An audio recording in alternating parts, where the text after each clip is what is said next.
Buenas tardes, el día de hoy vamos a trabajar las operaciones con conjuntos, la diferencia simétrica.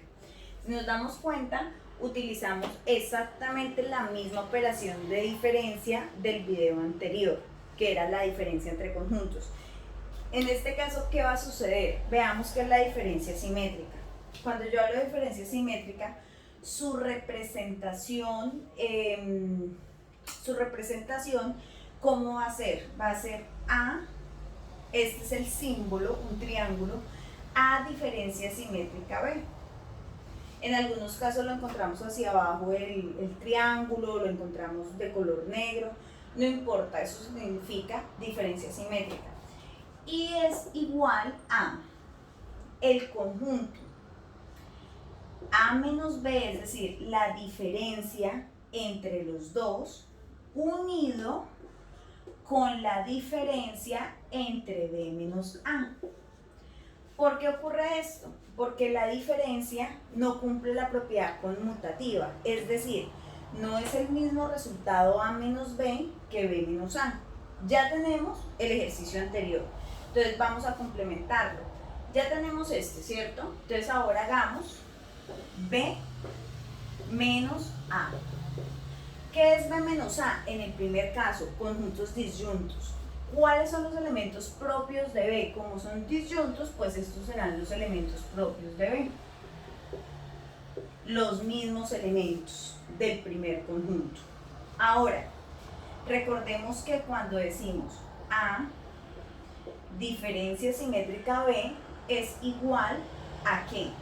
Vamos a poner el resultado de la primera, que es A menos B, 1, 2, 3, 4, unido con 6, 7 y 8. Y ya sabemos que la unión es una bolsita, ponga los elementos del primer conjunto y ponga los elementos del segundo conjunto.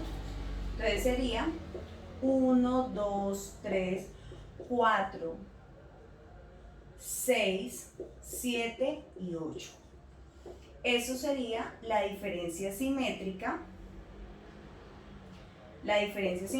para el primer caso.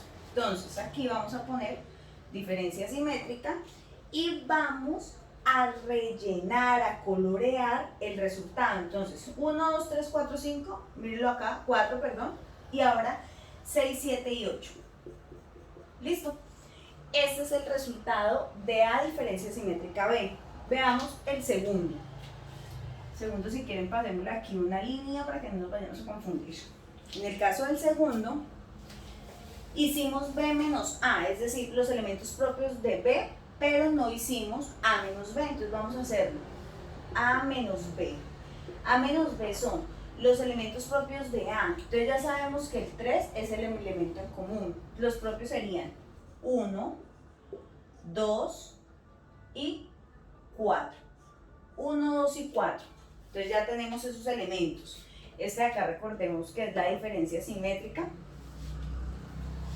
Y vamos a hacer este proceso de aquí, que no lo hemos hecho.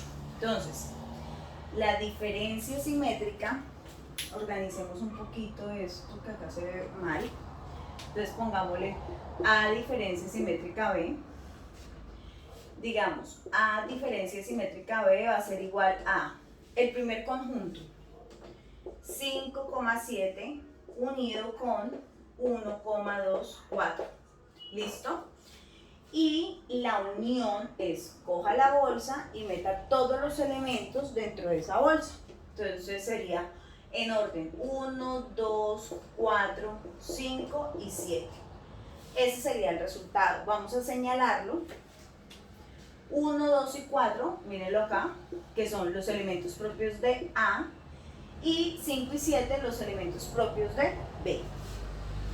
Por último, el caso donde uno está contenido dentro del otro. Ya habíamos hecho A menos B, ahora vamos a hacer B menos A. Y la pregunta es, ¿cuáles son los elementos propios de B?